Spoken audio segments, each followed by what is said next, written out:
dan juga beliau sudah hadir di tengah kita. Selawat dan salam semoga senantiasa tercurahkan kepada baginda kita Nabi Muhammad SAW beserta kepada beliau, para sahabat beliau, dan seluruh umat beliau yang senantiasa istiqomah menjalankan risalah dan dia yang akhir. Baik Bapak dan Ibu yang dirahmati Allah, untuk mempersingkat waktu, kita mulai kajian pada kesempatan siang ini. Namun seperti biasa, sebelumnya kita buka terlebih dahulu dengan bacaan Bismillah bersama-sama. Bismillahirrahmanirrahim. Untuk waktu selanjutnya kami aturkan kepada Ustaz Abu Fatihah Al-Qur'an. Monggo Ustaz.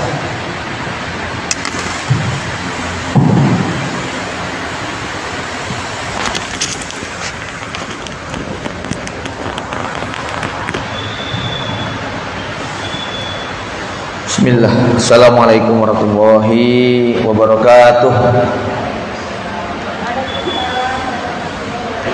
Innal hamdalillah nahmaduhu wa nasta'inuhu wa nastahdihi wa natubu ilaihi wa na'udzu billahi min shururi anfusina wa sayyiati a'malina.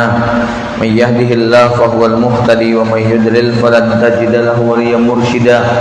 Asyhadu an la ilaha illallah wahdahu la syarikalah wa asyhadu anna Muhammadan abduhu wa rasuluhu la nabiyya wa la rasula ba'dah. Allahumma shalli ala Muhammadin wa ala ali Muhammad kama shallaita ala Ibrahim wa ala ali Ibrahim innaka Hamidum Majid. Raditu billahi rabba wa bil islami dina wa bi Muhammadin nabiyya wa rasula wa ba'du. Bapak Ibu jamaah para ikhwan akhwat yang dirahmati Allah, alhamdulillah kita bersyukur pada Allah Subhanahu wa taala di kesempatan yang baik dan penuh berkah ini, di tempat yang mulia. Allah berikan begitu banyak limpahan nikmat yang diberikan pada kita. Salawat serta salam semoga tercurahkan kepada baginda Nabi Muhammad SAW, juga pada keluarga, kerabat, sahabat dan para pengikut yang setia sampai kiamat. Mudah-mudahan kita termasuk yang mendapatkan syafaatnya di hari kiamat. Tema kita berbincang tentang mungkin bisa 5 tips, 5 kiat atau 5 hal terkait dengan dunia keluarga kita yang harus menjadi acuan. Saya mulai dari sebuah statement bahwa tidak ada ibadah terpanjang, terlama, terberat melebihi daripada ibadah menikah. Karena ini adalah ibadah unlimited. Kalau sholat dimulai dari takbiratul ihram, diakhiri dengan salam. Puasa dimulai dari terbit fajar sampai matahari terbenam. Haji umroh kuotanya 40 hari, tapi mungkin haji prakteknya 7 hari. Umroh 9 hari, tapi pelaksanaannya 7 jam, 6 jam selesai. Sebagian besar ibadah ada batas waktunya. Berbeda dengan yang namanya menikah. Ini ibadah yang unlimited, dimulai dari qabiltu zawajaha, dari akdun nikah, hatta zurtumul maqabir, sampai nyawa yang memisahkan, kecuali kalau di tengah jalan ada insiden yang mengharuskan untuk tidak dilanjutkan. Tapi saya yakin semua yang hadir di sini yang sudah berumah tangga, dulu waktu proses akad tidak ada yang punya niat, coba-cobalah setahun aja, kalau cocok lanjut, kalau enggak cukup misalnya. Saya yakin semuanya di sini punya target sampai nyawa yang memisahkan, ya. Tidak ada batas waktu. Setidaknya itu bisa kita lihat pada buku nikah kita yang tidak ada batas waktu berakhirnya, ya. Bapak Ibu yang dirahmati Allah Subhanahu wa taala, menyadari bahwa ini adalah ibadah yang paling berat, ibadah yang paling lama, tentu saja membutuhkan bekal persiapan yang ekstra. Ya, ada anak bertanya sama bapaknya, "Pak, biaya nikah itu berapa?" Ya, saya jawab, "Nggak tahu, yang jelas sampai sekarang bapakmu masih membiayai ibumu." Gitu ya. Belum selesai, tidak kelar kita itu, ya. Maka ibadah yang berat ini tentu membutuhkan bekal persiapan yang sangat ekstra. Kita mau melakukan perjalanan 1 hari, 2 hari, 3 hari saja, lihat perbekalannya. Mau berangkat umroh atau haji, lihat perbekalannya. Ini kita akan melakukan perjalanan sepanjang hayat, perjalanan sampai kemudian nanti kita berjumpa dengan Allah Subhanahu wa taala. Wajar kalau kemudian banyak hal yang harus kita siapkan. Karenanya jamaah rahimakumullah, menikah adalah atau berumah tangga bagi seorang muslim adalah satu-satunya jalan untuk membuat agar Allah Subhanahu wa taala tetap disembah di muka bumi. Karena kalau manusia memutuskan untuk tidak berkeluarga, manusia memutuskan untuk menyendiri selama-lamanya, disinilah generasi manusia terputus dan Allah Subhanahu wa taala tidak akan disembah lagi, sebagaimana ketika kiamat terjadi tak ada lagi manusia yang kemudian menyembah Allah Subhanahu wa taala. Sehingga dengan mindset seperti ini yang ada di benak setiap suami, istri, bapak dan ibu ketika mereka menjalani kehidupan rumah tangga, ini adalah bagian ikhtiar kita untuk agar Allah Subhanahu wa taala tetap kita sembah. Ya, makanya rumah tangga bagi orang beriman sangat berbeda dengan rumah tangga mereka yang tidak beriman kepada Allah dan hari akhir. Bagi kita ini bukan sekedar persoalan biologis, bagi kita ini lebih kepada ideologis, bahkan harus bernilai strategis. Ya, Bapak Ibu yang dirahmati Allah Subhanahu wa taala, ya. Nah, ada beberapa hal barangkali di sini yang akan kita kaji tentang bagaimana keluarga kita, rumah tangga kita ini menjadi sesuatu yang punya nilai di sisi Allah Subhanahu wa taala. Di mana besok waktu kita berjumpa, kita ingin agar modal ataupun bekal kita berumah tangga ini besok akan menempati kedudukan yang paling istimewa di sisi Allah Subhanahu wa taala. Kenapa? Karena di antara puncak kebahagiaan orang-orang beriman yang dijanjikan Allah Subhanahu wa taala ketika nanti bapaknya, kakeknya, dia, istrinya, anak dan cucunya masuk surga bareng-bareng sama-sama, disambut oleh para malaikat. Seperti dalam kajian kita sebelumnya di masjid apa Bu? Nurul Falah, ya, tentang masuk surga sekeluarga dalam surat Ar-Ra'd ayat 21, 22, 23, 24. Di situ disebutkan pada ayat yang ke-24, wal malaikatu yadkhuluna alaihim min kulli bab, ketika rombongan wa man sholaha min abaihim wa azwajihim wa zurriyatihim, bapaknya, istri-istrinya, anak cucunya, yadkhulun nal jannah, masuk surga, wal malaikatu yadkhuluna alaihim min kulli bab, ada malaikat yang memberikan ucapan sambutan keselamatan kepada satu rombongan keluarga ini. Apa ucapan yang diberikan malaikat? Salamun alaikum bima sobartum, keselamatan, selamat wahai keluarga orang-orang beriman atas kesabaran Anda menjalani kehidupan. Ya, kita sudah sering ulang ya bahwa keluarga kita, rumah tangga yang dibangun sepenuhnya lebih banyak berisi ujian, baik itu ujian kenikmatan maupun ujian kesulitan. Sangat dibutuhkan kesabaran yang sangat ekstra, sehingga besok di hari kiamat memang ucapan yang diberikan malaikat kepada kita itu bukan tentang berapa banyak prestasi duniawi kita. Diberi ucapan selamat bukan karena banyaknya harta benda kita, diberi ucapan selamat bukan karena banyaknya follower dan pengikut kita, diberi ucapan selamat bukan karena kesempurnaan fisik, raga, raut wajah kita, tapi malaikat memberikan ucapan selamat apa?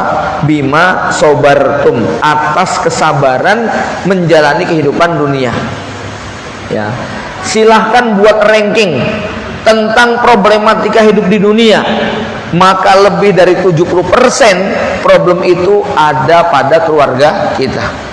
Karena memang tidak ada tempat di muka bumi ini yang lebih sering kita huni, kita kunjungi, kita kembali melebihi daripada rumah. Ya, dengan tadi berangkat dari mana? Rumah. Nanti habis pengajian pulangnya kemana? Ke rumah lagi. Besok berangkat kerja, balik ke rumah. Selalu rumah ini menjadi tempat jujukan kita. dan ini adalah tempat yang paling penuh dengan masalah. Maka dialog Al-Quran ini tidak sedikit yang berbicara tentang keluarga, baik itu suami dengan istri, bapak dengan anak, ya, anak dengan bapak. Ini Al-Quran suguhkan karena memang Masya Allah ini adalah kehidupan yang paling banyak menyita waktu, tenaga, dan energi yang kita punya, ya. Bapak Ibu sekalian, poin pertama, kita memahami dan menyadari bahwa anak-anak kita hari ini hidup di zaman yang berbeda.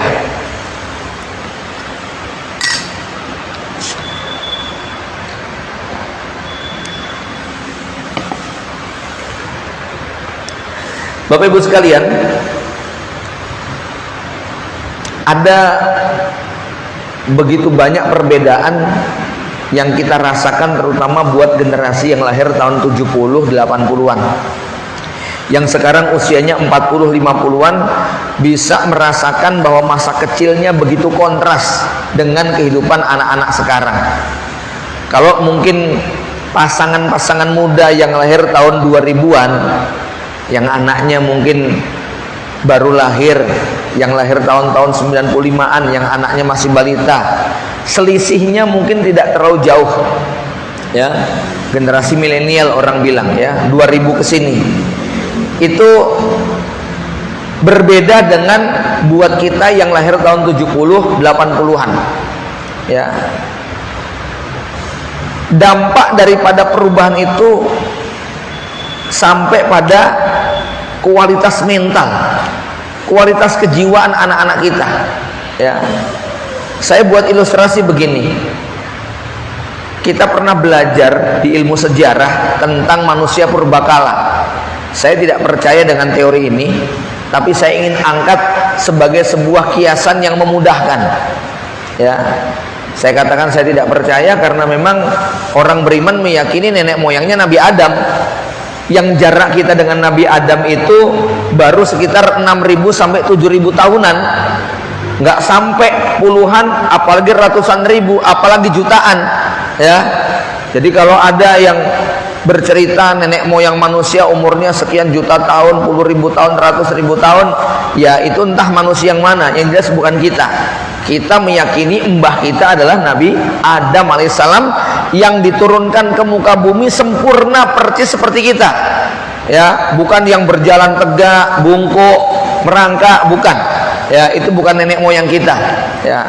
Tapi saya ingin angkat sebagai sebuah ilustrasi kalau memang teori ini bisa dipakai. Jadi konon ada generasi manusia purbakala yang hidup di zaman batu, di mana kehidupan mereka nomaden, berpindah tempat dari satu lingkungan ke lingkungan berikutnya untuk bisa bertahan hidup. Yang mereka cari adalah adanya sumber air, adanya sumber makanan, ya. Kemudian di situ mereka bisa bertahan dengan adanya air atau minuman dan makanan, ya. Tentu saja lingkungan atau suasana seperti ini membutuhkan sejumlah keterampilan, terutama keterampilan berburu, keterampilan menembak, menombak, memanah, memanjat, membuat trap, jebakan, ya, keterampilan mengetahui sumber air, keterampilan sumber buah-buahan. Ini bapak mereka, generasi yang nomaden di zaman batu ini, akan mengajarkan sejumlah keterampilan kepada anaknya. Sampai kemudian terjadi perubahan, mereka masuk ke era agraria, di mana manusia sudah mulai menjinakkan binatang, unggas sudah diternakkan, binatang banyak dikandangkan dan dikembangbiakkan, sudah mulai bercocok tanam, menanam umbi-umbian, menanam padi, menanam buah-buahan, sayur-mayur dan sebagainya.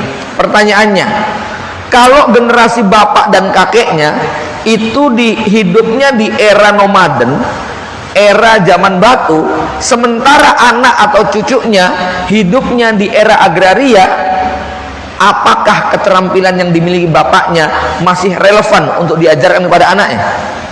Hah? Relevan nggak kira-kira, Bu? Bapaknya memaksakan, kamu harus pinter manjat pohon, kamu harus pinter memburu binatang liar, kamu harus pinter mencari lahan dan sebagainya. Anaknya kira-kira geleng-geleng nggak itu?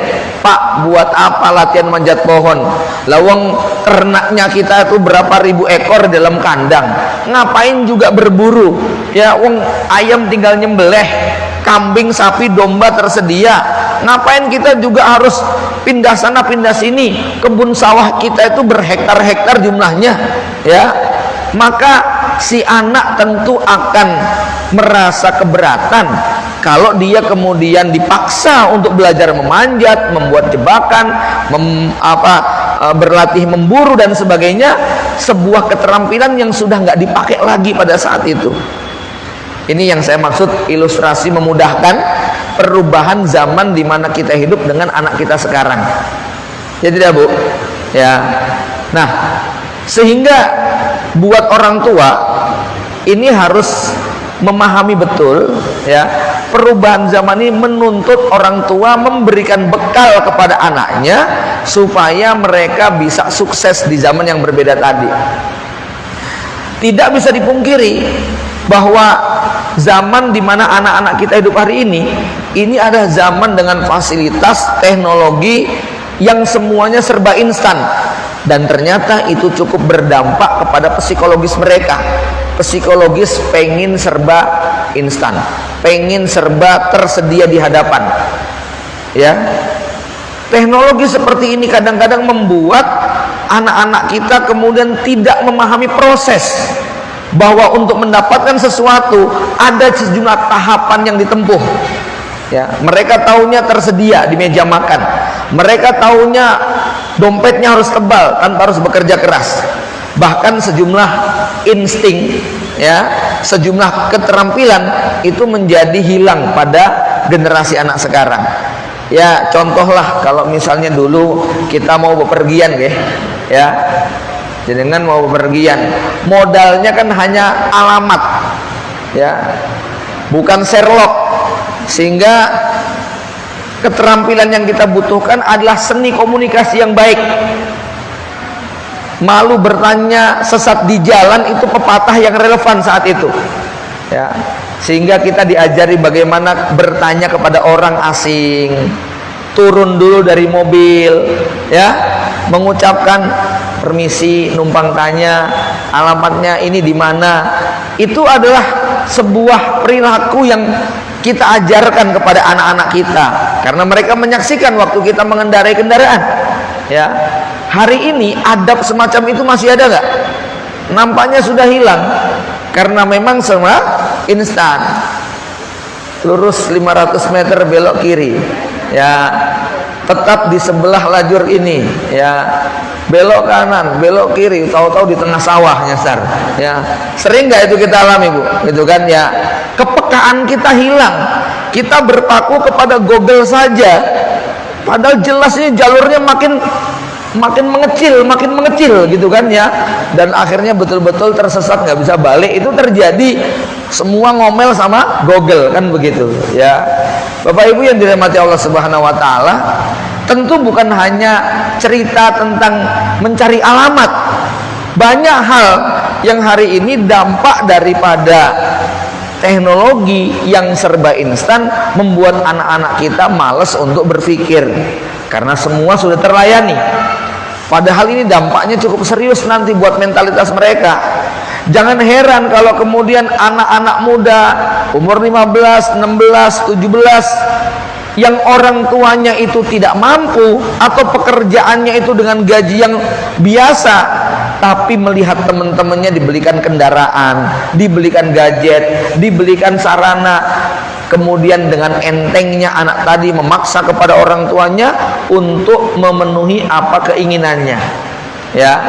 Cerita anak yang membakar rumah ibunya, cerita anak yang mengancam ingin membunuh bapaknya, cerita anak yang ngamuk karena tidak dituruti kemauannya. Ini sedikit dari dampak kalau orang tua itu tidak menyiapkan bekal buat mereka, gitu ya. Anak-anak harus diajarkan bahwa semua ada proses, ada keringat yang harus tumpah untuk mendapatkan sesuatu. Ini berlaku bukan hanya orang yang tidak mampu, Bahkan orang yang mampu, yang bapak ibunya berkecukupan, harus menjelaskan prinsip ini kepada anak-anak. Ya, Bapak Ibu sekalian, ini prinsip penting. Kadang kita ini kan, masya Allah ya, tak bisa dipungkiri ya Bu, anak rewel main diem bagaimana? Wis cekeli HP mesti anteng, kan begitu loh. Orang tuanya jadi kurang inisiatif, orang tuanya jadi kehilangan kreativitas. Satu-satunya jurus tunggal adalah dengan membiarkan anak tidak diasuh oleh bapak dan ibunya. Bukan berarti kalau saya ngomong gini saya nggak melakukan ya. Ini dampak, tapi kita ingin bahwa kita melakukan dengan penuh kesadaran untuk kemudian menebus setelah itu. Kalau kadarnya melampaui, ya, saya tidak mengatakan bahwa yang seperti itu kemudian nggak boleh sama sekali ya. Ya, cuman ini kalau dibiarkan terus menerus, akhirnya sama-sama melatih untuk malas berpikir, gitu kan? Ya, cara yang paling terbaik adalah dengan seperti itu. Dan ini kalau suami istri, maaf, tidak saling mengingatkan dan menguatkan, akhirnya banyak yang kebablasan dan ujungnya saling menyalahkan. Ya, ketika sudah nanti kebablasan, baru kemudian, nah ini kamu sih, lah kamu yang ini tentu sesuatu yang kita tidak inginkan terjadi. Bapak Ibu yang dirahmati Allah Subhanahu Wa Taala, ya, karenanya kalau kita melihat fenomena anak seperti ini, melarang mereka dari gadget, hampir lebih dari 75% nyerah. Orang tua nggak sanggup. Ya, dulu waktu anak pertama saya masih bisa Bu, lulus kuliah baru pegang HP, gitu loh. Perempuan lulus kuliah umur 22 tahun baru kemudian pegang HP karena langsung nikah, begitu kan ya.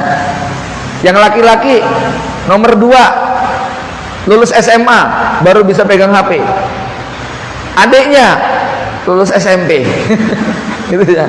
Sudah dibelikan enggak? Enggak, beli sendiri. Begitu kan ya. Ini doktrin ataupun diskusi kita dengan anak, ya. Ini yang hari ini menjadi ilmu mahal.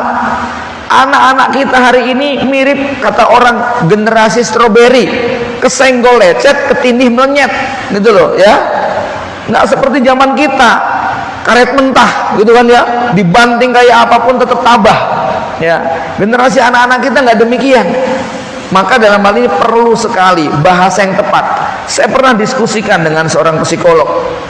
Ya, dulu kami di pondok itu, ya, yang namanya santri malam dihukum, disabet pakai sajadah, begitu ya, disuruh push up 50 kali, kemudian disiram dengan air, dengan hukuman-hukuman yang segitu banyak, nggak ada protes, nggak ada dendam, nggak ada sakit hati, ya. Dan kita sekarang lulus mengingatnya dengan kenangan indah, yang kalau kita ceritakan itu isinya ketawa ketiwi semua, ya. Itu generasi zaman dulu. Bahkan saya punya seorang kawan yang masya Allah ya, jatah gundul dia, hukuman di pondok itu kan kalau ngelanggar digundul, ya. Itu jatah gundul dia kalau nggak salah tinggal 1 atau tinggal 2 dari 14 jatah gundul, ya. Saking tiap hari kerjanya melanggar, hobinya nonton konser, nonton bioskop, yang ngerokok, ya ini ya itu, sampai akhirnya saya nggak tahu keluar apa dikeluarkan, begitu kan ya. Pokoknya kami lama nggak jumpa, ya, kami lama nggak jumpa, ya. Kemarin pas reuni beliau hadir, 25 tahun nggak jumpa, ya. Cerita masuk di grup itu baru mungkin 2 tahun yang lalu ya, karena lama kita nyari kontaknya nggak nemu, ya. Jadi kita sudah pakai WhatsApp itu lebih dari 10 tahun, dia baru masuk grup, begitu kan? Karena memang dari wilayah yang agak jauh sekali. Ketika jumpa datang ke Osmani di Arafah ya, kita ngobrol, ceritalah dia, masya Allah penampilannya dengan jenggot yang lebat, punya pondok pesantren besar, santrinya banyak, istrinya 4, anaknya ada berapa ya waktu itu ya, lupa saya, punya perusahaan, punya bisnis yang macam-macam. Saya bilang, masya Allah, kok bisa antum kayak begini? Gimana ceritanya? Ya, itu santri yang nakal, yang hobinya disabeti sama dihukum tiap hari sama ustadznya, mentalnya kayak begitu.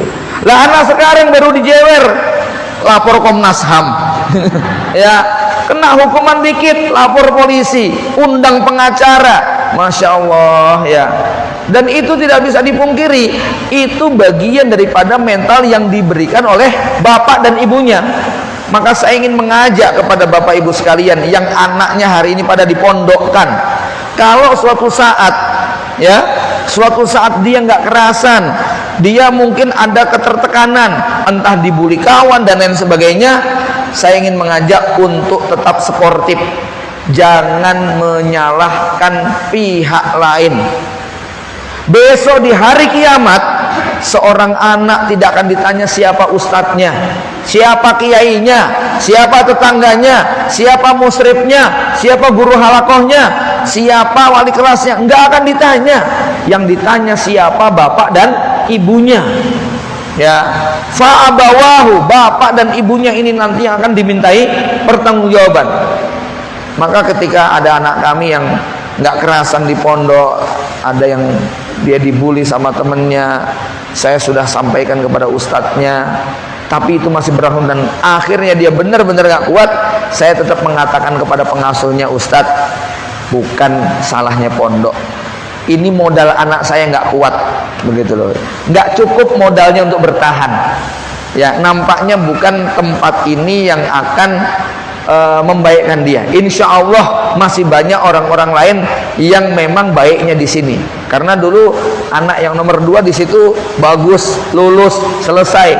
Padahal menghadapi bulian, bukan caci maki ya. Ya biasalah dikerjain sama kakak kelasnya. Itu sesuatu yang lazim, gitu kan? Ya. Cuman dia sabarnya itu tingkat Masya Allah ya. Sampai temennya itu kalau ngebully begini. Anak saya yang nomor 2 namanya Zaid.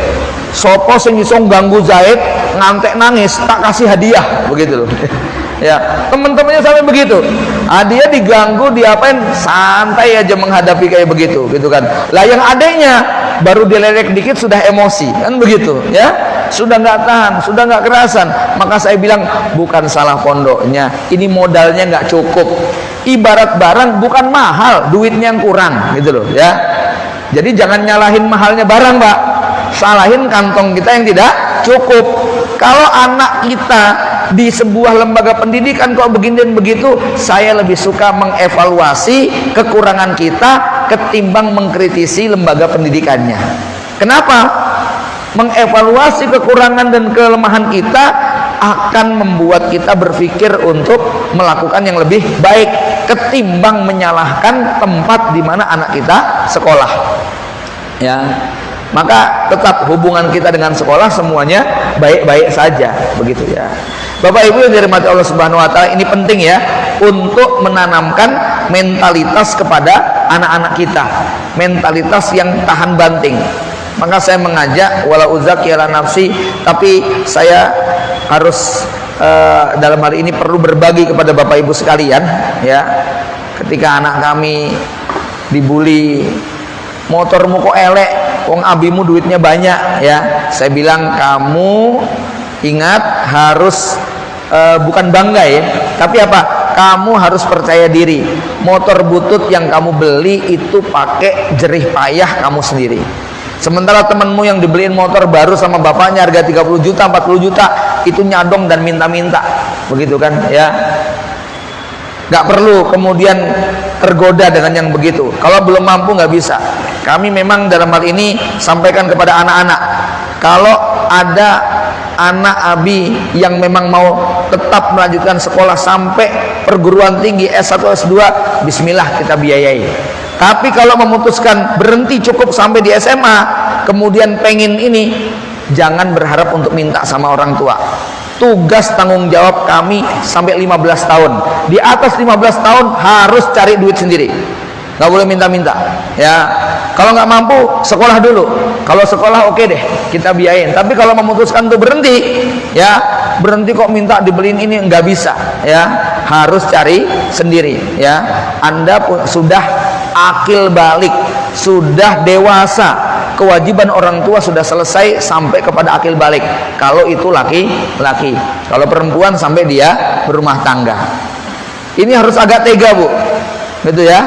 Sebab tak jarang atas nama cinta dan kasih sayang, tapi sebenarnya itu adalah tabungan buat penderitaan masa depan mereka. Dan kalau itu nanti sudah berkelanjutan, orang tua baru kelimpungan ketika anak-anak sampai usia 20 lebih belum juga dewasa menghadapi kenyataan.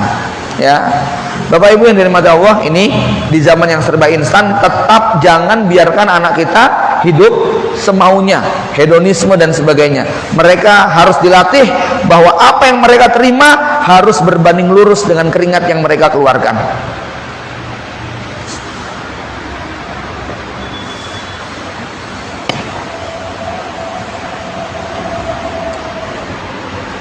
Berikutnya, ya,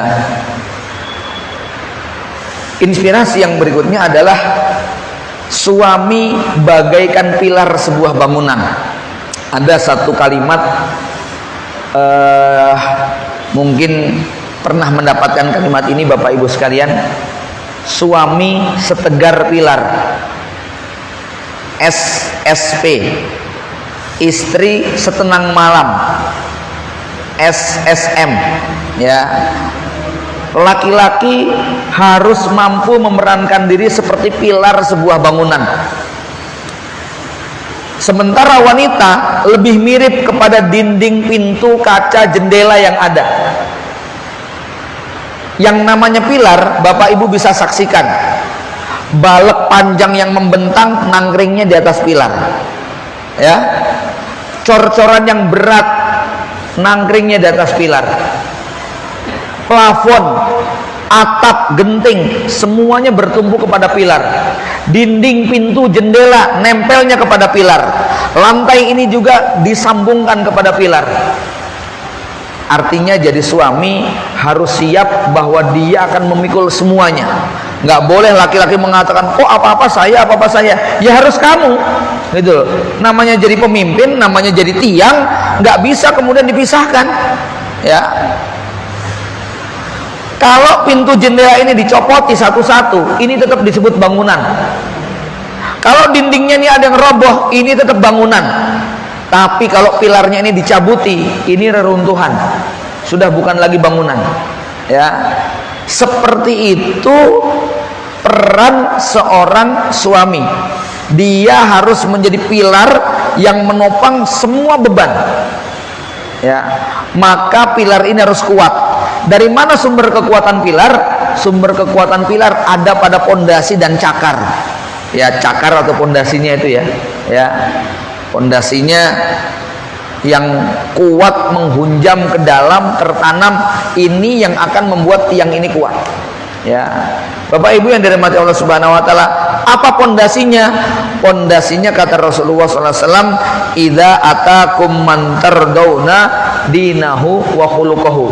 Apabila datang kepada kalian seorang laki-laki yang bagus agamanya, engkau ridhoi agamanya, engkau ridhoi akhlaknya.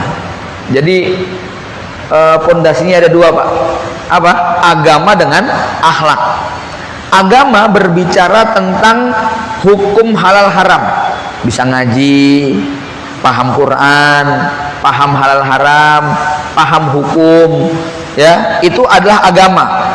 Ya, intinya dia punya pemahaman yang baik terhadap hukum-hukum syariat. Yang kedua adalah akhlak. Akhlak ini memuat dua konten. Yang pertama adalah akhlak dalam makna budi pekerti, sopan santun, adab, ya. Bagaimana dia berbicara, bagaimana akhlak makan, bagaimana adab kepada orang tua, kepada anak, kepada tetangga, kepada istri, kepada siapapun. Itu konten yang pertama. Konten yang kedua adalah, atau muatan yang kedua adalah kepribadian, watak, karakter, sifat, tabiat. Karena memang apa? Tidak cukup kita menikah dengan orang soleh saja, ya.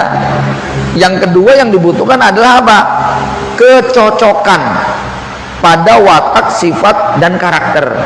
Kalau dalam psikologis nanti ada istilah koleris, sanguin, ya, melankolis dengan pragmatis, misalnya itu ya.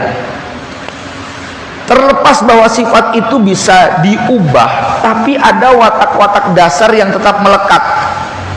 Ya, disinilah kemudian kita melihat sejumlah contoh dalam kehidupan sahabat, di mana soleh saja tidak cukup.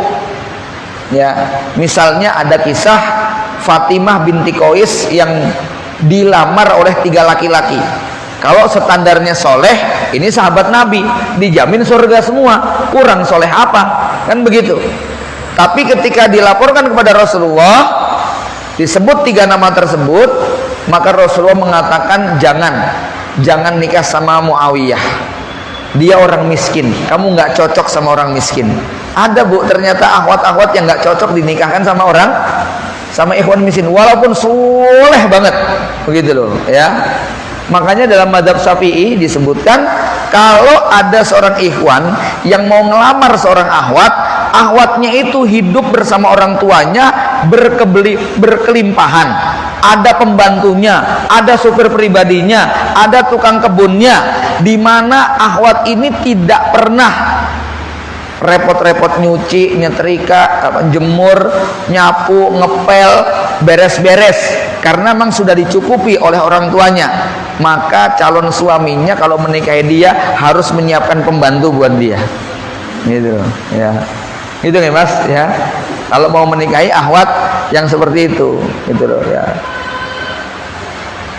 Umar bin Khattab itu kurang ganteng apa, kurang soleh apa, kurang kaya apa, tapi melamar Ummu Kulsum, saudarinya Ibunda Aisyah, ditolak. Kenapa? Nggak cocok sama Umar, nikahi Ummi Kulsum yang lain aja. Akhirnya menikah dengan Ummi Kulsum, anaknya Ali bin Abi Thalib, gitu kan ya, karena memang ini wataknya cocok, begitu loh. Maka dalam bahasa satir saya katakan, kita nggak butuh dengan istri cantik, nggak butuh dengan istri kaya, nggak butuh dengan istri pinter, bahkan nggak butuh dengan istri solehah. Loh kok terus yang kita butuhkan istri yang mana Pak? Istri yang kaya apa yang kita butuhkan? Hah? Suami yang kaya apa Bu? Suami yang cocok, begitu loh ya. Cocok itu kata kunci. Ada ungkapan lebay alay, yang ganteng kalah sama yang lucu, yang lucu kalah sama yang kaya, yang ganteng lucu kaya kalah sama yang bisa bikin nyaman, begitu loh ya. Ya.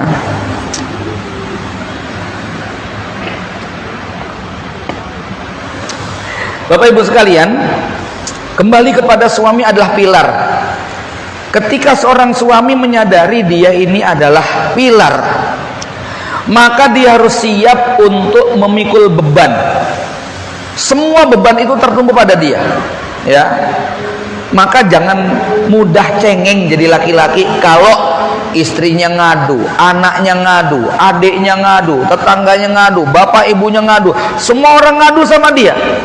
Ya, jadi laki-laki harus siap untuk memikul semua beban. Ini memang sudah menjadi tabiatnya.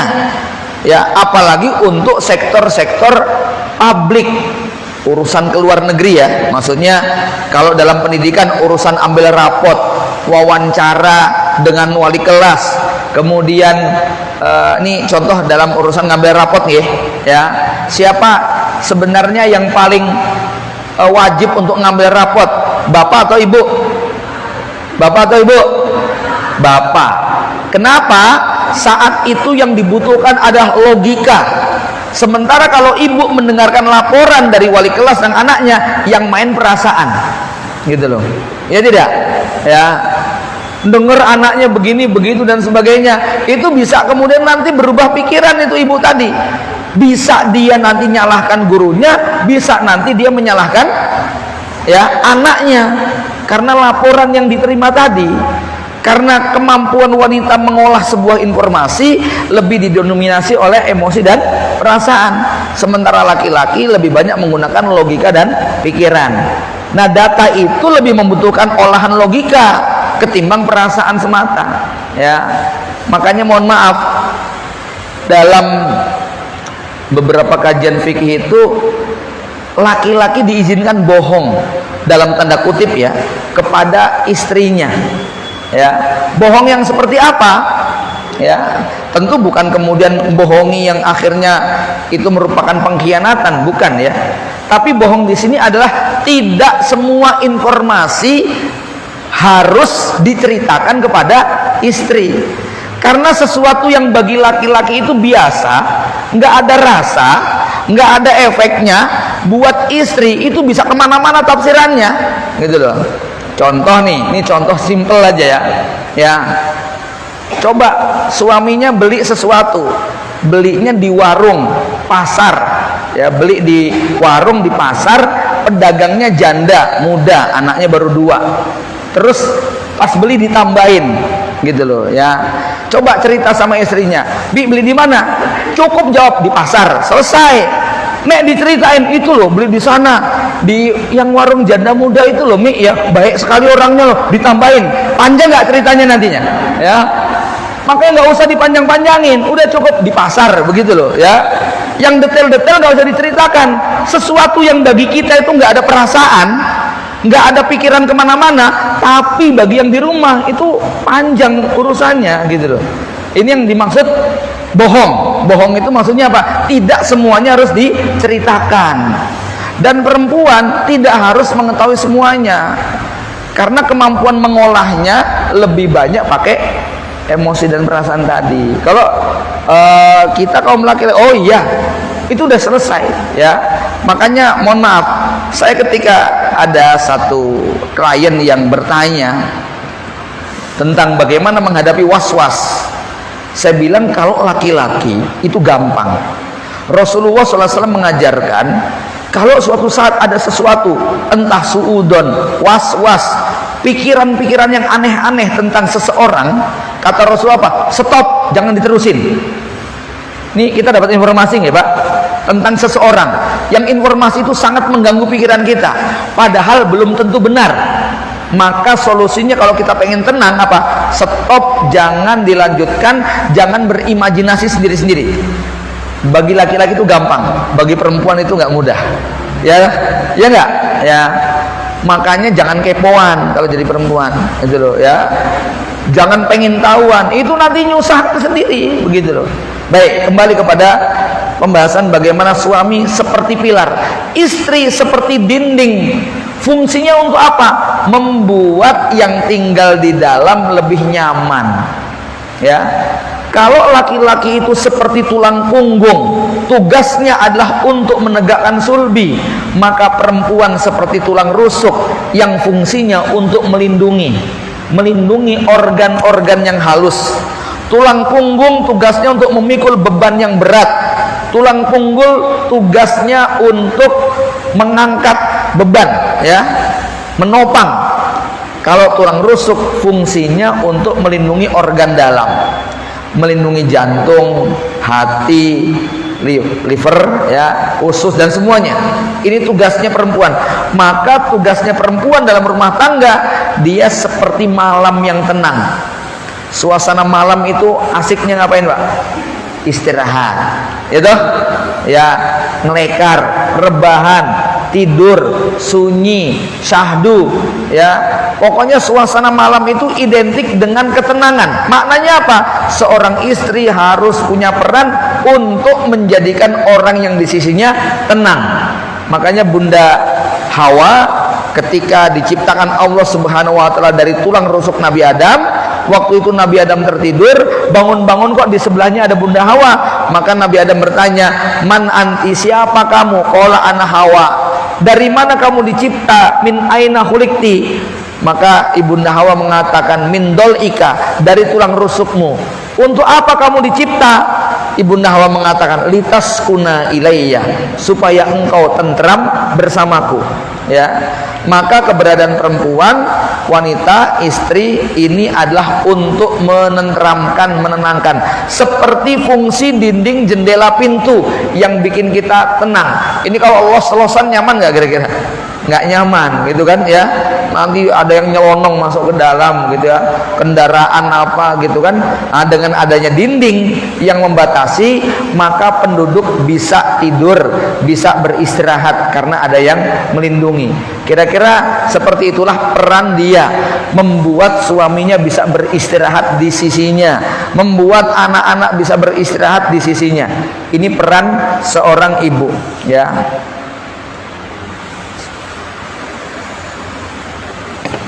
Berikutnya ya, tugas suami seperti kepala negara.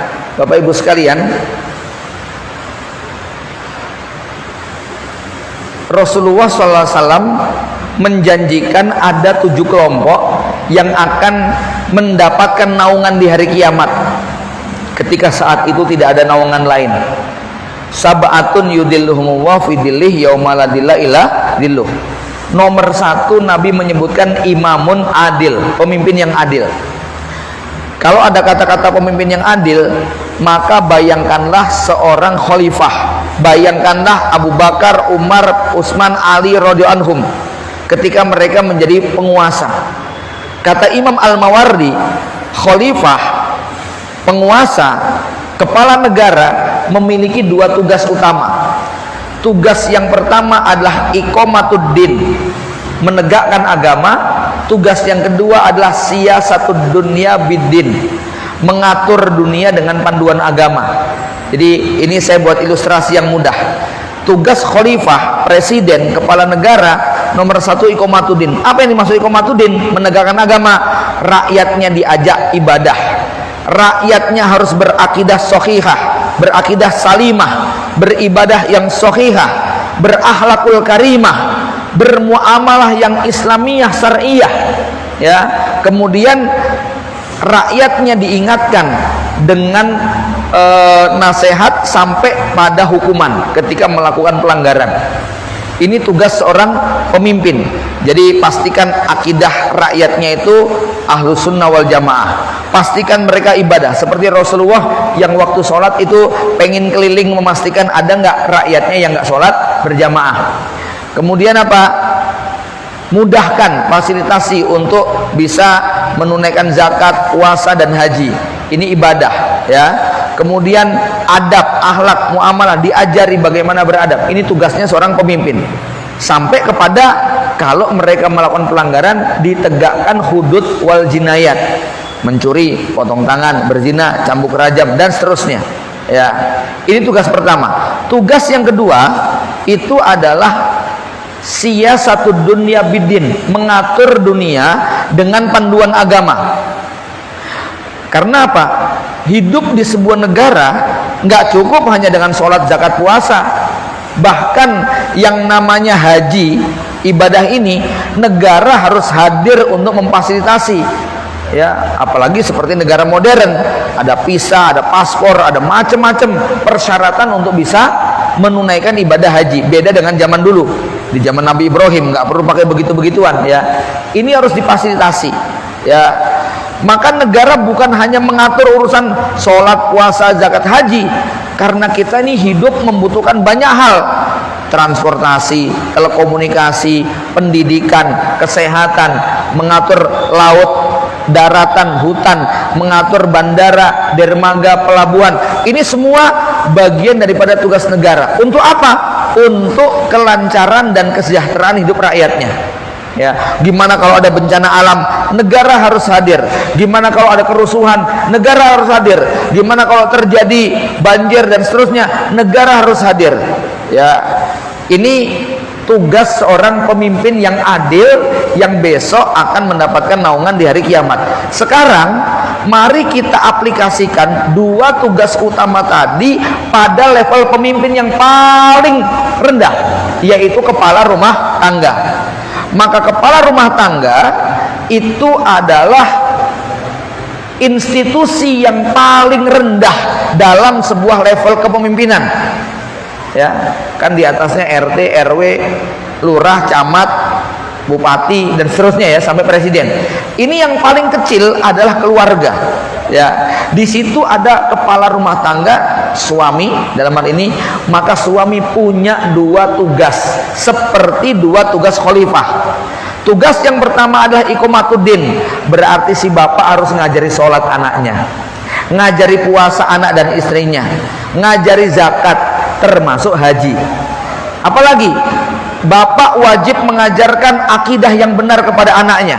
Anaknya punya keyakinan yang tidak menyimpang, bukan Syiah, bukan Ahmadiyah, bukan aliran-aliran yang mereka tidak sama dengan Ahlus Sunnah wal Jamaah.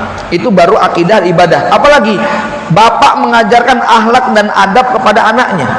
Apalagi bapak mengajarkan tentang muamalah syariah, nggak boleh riba, nggak boleh judi, nggak boleh gharar, nggak boleh nipu, nggak boleh jualan barang haram. Ini kewajiban bapak. Apalagi hudud dan jinayat.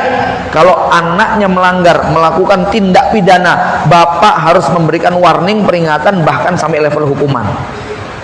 Ini tugas pertama yang namanya apa, Bu? Iqamatuddin, menegakkan agama. Nah, tugas yang kedua, seperti kepala negara yang tiap hari harus mikir kesejahteraan rakyatnya, gimana rakyatnya berkecukupan, gimana rakyatnya nggak kelaparan, gimana rakyatnya dapat akses pendidikan, gimana rakyatnya mendapat kemudahan untuk transportasi, telekomunikasi dan segalanya. Inilah yang ada di otak laki-laki, di pikiran seorang bapak, bagaimana anak dan istrinya hidup sejahtera, bagaimana tidak kekurangan, tidak kelaparan, bagaimana dapat akses pendidikan, bisa sekolah dengan baik, bagaimana anaknya bisa menggapai mimpi dan cita-citanya. Sekaligus si bapak itu harus mengerti potensi yang dimiliki oleh anak dan istri supaya ini menjadi keluarga yang hebat. Seperti kepala negara yang harus mengerti apa potensi sumber daya alam dan sumber daya manusia di negaranya. Sebab kepala negara di Arab Saudi tentu berbeda dengan Indonesia. Di Saudi misalnya, itu sumbernya cuma satu, minyak sama tambang. Tambang maksudnya tambang minyak dengan tambang gas. Indonesia ada emas, ada batu bara, ada minyak bumi, ada nikel, ada tembaga, ada kekayaan hutan, ada kekayaan laut. Masya Allah, ini tugas kepala negara mengelola. Bagusnya diapain ya? Saya teringat misalnya ketika Menteri Anton Aprianto, Menteri Pertanian waktu zaman dulu, itu malah menganjurkan Indonesia nggak usah nanam padi. Wah, sempet ini juga ya, kok kayak begitu sih ya? Ternyata strategi dia apa? Kita kalau nanam padi kalah strategi dengan luar negeri. Indonesia kalau nanamnya palawija itu lebih cepat kaya, kata beliau, begitu kan ya. Pikir-pikir iya juga sih ya. Kalau kita bisa nanam jenis palawija yang namanya kencur, kunyit, jahe dan semua barang bumbu-bumbu tadi ya, itu nilai jualnya lebih mahal daripada beras yang kalau di luar negeri itu lebih mudah. Ini sedikit contoh bagaimana, oh ini potensinya kayak begini, Indonesia potensinya kayak begini. Sama seorang bapak dikasih anak 5, 6, 7, 10 lebih, ini bapak kudu mikir, ini anakku nih harusnya tak sekolahkan di mana ya, gitu loh ya. Ini bagusnya dipondokkan atau sekolah umum ya. Oh ini kecerdasannya dalam dunia olahraga, bapak harus memberikan fasilitas yang semacam itu ya. Jangan sampai seorang bapak tidak mengerti potensi anak dan istrinya. Sebab kalau seorang bapak ngerti bagaimana memberdayakan anak-anaknya, subhanallah, punya anak 10, yang satu jadi kiai, yang satu jadi dosen, yang satu jadi pengusaha, yang satu jadi pemilik tambak, yang satu jadi direktur perusahaan, yang satu menjadi dokter, yang satu menjadi arsitek.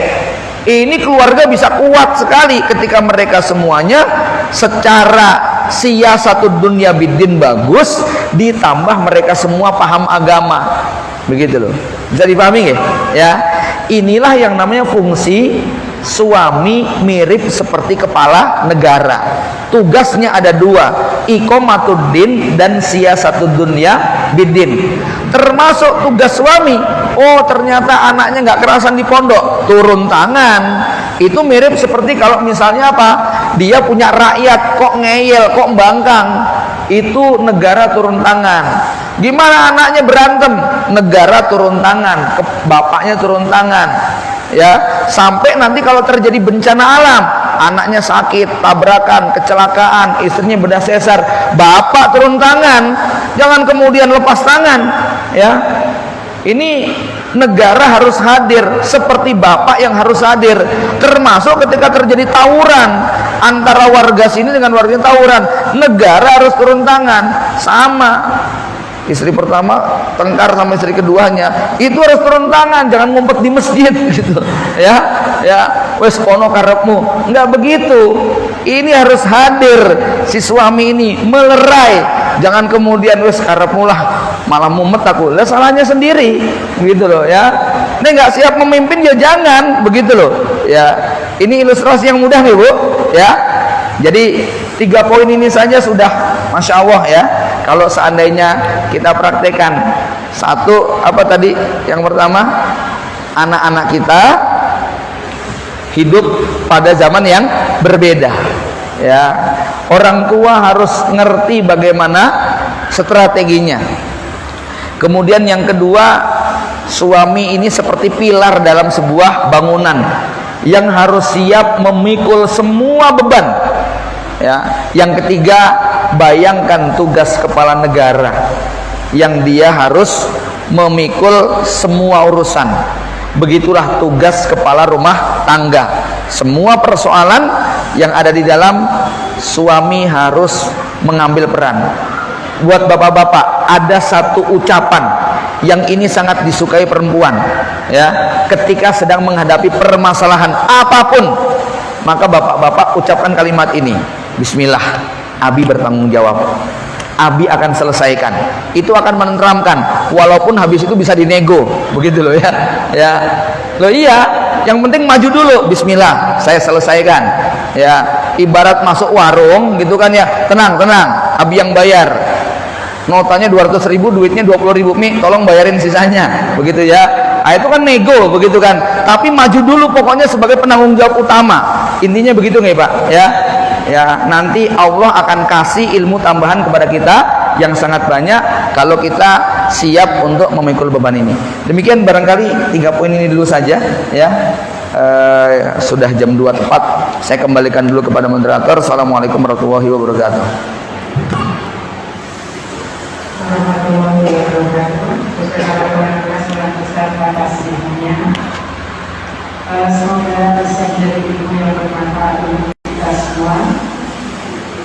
Dan sebelum kita akhiri kajian pada kesempatan siang hari ini, akan kami sampaikan terlebih dahulu beberapa pengumuman. Yang pertama, untuk infak tanggal 1 Oktober 2022 sebesar Rp185.000. Kemudian untuk kajian berikutnya untuk Sabtu 5 tanggal 29 Oktober 2022